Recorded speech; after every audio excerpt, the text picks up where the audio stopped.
Қалдарыңыз қалай?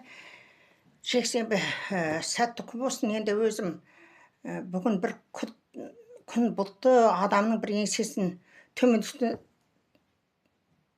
түсіріп тұрғандықтан үстіме жасыл көйлек киіп, әдемірек жақсы көретін болсын, жасыл гүлдің қасында отырып сіздердің де бір көңілдеріңіз көтерілсін деген ойменен мына видеоны салып отырмын.